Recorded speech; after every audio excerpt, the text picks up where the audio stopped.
Hello everyone, आप सभी का स्वागत है सारथी इंस्टीट्यूट ऑफ लॉ के यूट्यूब चैनल पर। आज के इस वीडियो में हम एक ऐसी न्यूज़ को डिस्कस करने वाले हैं जिसने रिसेंटली लीगल फील्ड के अंदर थोड़ा सा हलचल मचा के रखा हुआ है। अब वो न्यूज़ क्या है तो आइए समझते हैं। देखिए, रिसेंटली सुप्रीम कोर्ट के अंदर दो न्यू जजेस का अपॉइंटमेंट किया गया है। एक है justice Alok Aradhe and second है जस्टिस विपुल पांचोली। अब यहां पर इशू ये है कि जो हमारे जस्टिस विपुल पांचोली है, उनके रिकमेंडेशन में एक जज ने यहां पर डिसेंट दिया था। अब ये जजेस कैसे डिसेंट दे रहे हैं, जजेस कैसे मना कर रहे हैं, तो आइए सबसे पहले ये समझ लेते हैं कि किसी भी सुप्रीम कोर्ट जज को कैसे अपॉइंट किया जाता है। देखिए, हमारे इंडिया के अंदर जो सुप्रीम कोर्ट जजेस को अपॉइंटमेंट करने का प्रोसेस है वो सिंपल प्रोसेस है। वो क्या है, सबसे पहले हमारे सुप्रीम कोर्ट का एक कॉलेजियम बनता है जिसमें 5 मेंबर्स होते हैं। 5 मेंबर्स कौन होंगे? आपके सुप्रीम कोर्ट के 5 सीनियर मोस्ट जजेस। अब वो जजेस मिलके कुछ हाई कोर्ट जजेस का नाम रिकमेंड करते हैं for the purpose of elevation to supreme court, और ये रिकमेंडेशन जाता है हमारी यूनियन गवर्नमेंट के पास, और यूनियन गवर्नमेंट फिर फाइनली उन जजेस को अपॉइंट करती है। यानी कि जो यहां पर मेजर रोल रहता है वो किसका रहता है? सुप्रीम कोर्ट का, और इसको हम बोलते हैं कॉलेजियम सिस्टम। अब यहां पर जो 5 जजेस होते हैं वो डिसाइड करते हैं कि किसको प्रमोट करना है और किसको नहीं करना है। तो रिसेंटली जब इन 2 जजेस को अपॉइंट किया गया तो जस्टिस विपुल पांचोली जो है उनके अपॉइंटमेंट को लेके एक इशू क्रिएट हुआ। तो चलिए उस इशू को समझ लेते हैं कि वो इशू क्या है। तो जस्टिस विपुल पांचोली है, उनका पेरेंट हाई कोर्ट है गुजरात हाई कोर्ट। यानी कि उनको जब हाई कोर्ट जज बनाया गया था तो फर्स्ट टाइम वो हाई कोर्ट जज बने थे गुजरात हाई कोर्ट के बाद, उसके बाद वो इधर उधर ट्रांसफर होते रहे। और वहीं पर जो हमारे जस्टिस आलोक है उनका पेरेंट हाई कोर्ट था मध्य प्रदेश। तो अब यहां पर जब जस्टिस विपुल पांचोली को अपॉइंट करने के लिए रिकमेंडेशन की बात आई तो 5 जजेस में से एक जज जस्टिस बीवी नागरत्ना, उन्होंने मना किया कि इनको यहां पर हमें सुप्रीम कोर्ट के लिए एलिवेट नहीं करना चाहिए। तो अब यहां पर जो ये मना करने वाला जो टॉपिक है वो बहुत बड़ा मुद्दा बन गया। और ऊपर से बात क्या है कि जब एक जज ने अपना डिसेंट शो किया है तो फिर भी ऐसे क्या मजबूरी थी जिसकी वजह से जस्टिस विपुल पांचोली को क्या किया गया? सुप्रीम कोर्ट के अंदर एलिवेट किया गया। तो अपन ये समझ लेते हैं कि वो कौन से रीजन है जिसकी वजह से जस्टिस बीवी नागरत्ना ने यहां पर अपना डिसेंट शो किया था।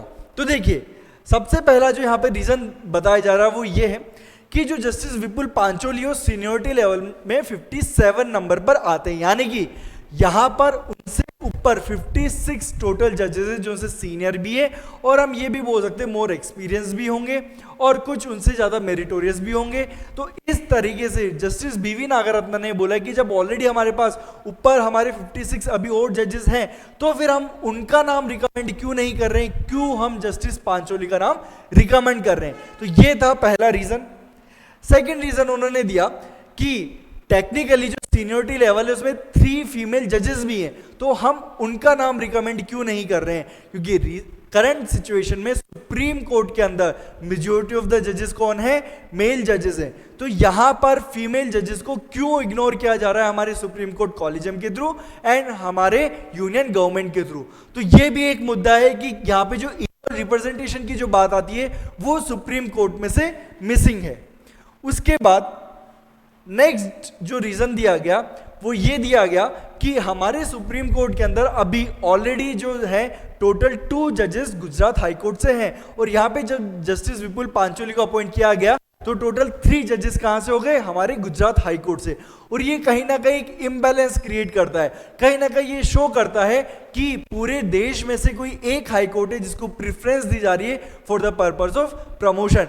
तो ये कहीं ना कहीं बाकी हाई कोर्ट जजेस को डिमोटिवेट करता है यहाँ पर कि हम क्यों अपना काम ऐसे करें, हम क्यों पूरी मेहनत के साथ अपना काम करें जब हमें पता है कि हमारा प्रमोशन नहीं होना है, हमारा एलिवेशन नहीं होना। तो कहीं ना कहीं ये एक माइंडसेट जो है वो इम्पैक्ट करेगा हमारे अदर जजेस का, जब 3 जजेस एक ही हाई कोर्ट से अपॉइंट होकर आ रहे हैं, और वो भी तब जब जो 3rd जज है वो सीनियरिटी लेवल में भी काफी ज्यादा नीचे है।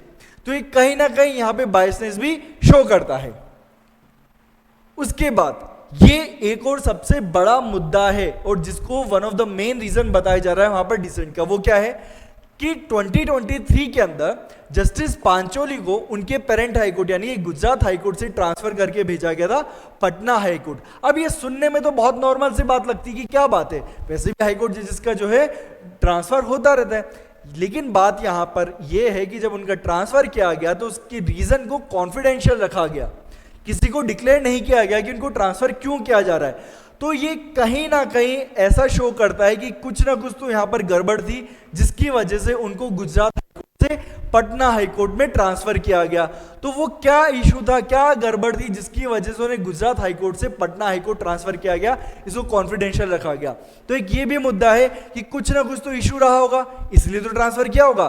तो आप किसी ऐसे जज को क्यों सुप्रीम कोर्ट जज बनाना चाह रहे हैं जो ऑलरेडी सीनियरिटी लेवल में काफी नीचे हैं, ऑलरेडी पेरेंट हाईकोर्ट से 2 जजेस अपॉइंट हो रखे, और जिस हाईकोर्ट जज को कुछ साल पहले ही अपने पेरेंट हाईकोर्ट से अदर हाईकोर्ट में ट्रांसफर किया गया था फॉर कॉन्फिडेंशियल रीजंस। तो ये मुद्दा यहां पर निकल के आया। तो ये टोटल 4 वो रीजंस है जिसकी वजह से हमारी जस्टिस बीवी नागारत्नन है, उन्होंने यहां पर डिसेंट शो किया था कि इनको अपॉइंट नहीं करना चाहिए। और उसके बाद देखिए, ये जो जस्टिस विपुल पांचोली है वो आने वाले समय में हमारे देश के चीफ जस्टिस भी बनेंगे, क्योंकि देखिए जब भी कोई जज सुप्रीम कोर्ट में अपॉइंट होता है उसी दिन से उसकी क्या हो जाती है, रिटायरमेंट की डेट फिक्स हो जाती है। तो जब यहां पर उनका भी अपॉइंटमेंट हो चुका है ऑलरेडी, तो जब ये अपॉइंट हुए तो ऑलरेडी फिक्स है कि वो आने वाले साल में क्या बनेंगे, चीफ जस्टिस ऑफ इंडिया बनेंगे। If I am not wrong 2031 के अंदर ये चीफ जस्टिस ऑफ इंडिया बनाए जाएंगे on the basis of seniority. तो ये सारे इश्यूज थे जिसकी वजह से इनके अपॉइंटमेंट को चैलेंज किया जस्टिस बीवी नागारत्नन ने, बट फिर भी कॉलेजियम ने 4:1 की मेजोरिटी से उनका नाम रिकमेंड किया और फाइनली उनको सुप्रीम कोर्ट का जज अपॉइंट कर दिया गया।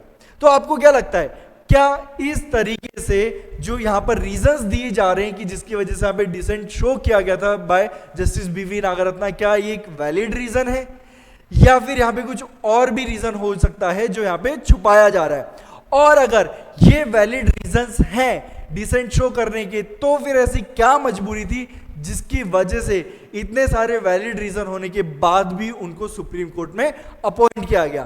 तो आपको क्या लगता है कि क्या वो रीजन हो सकते हैं? आपका क्या ओपिनियन है, क्या रीजन वैलिड है फिर नहीं है? ये हमें कमेंट सेक्शन में जरूर बताइए। तो आज के लिए इतना ही, अब मिलते हैं एक नई वीडियो में एक नई टॉपिक के साथ, एक नई न्यूज के साथ। तब तक के लिए गुड बाय।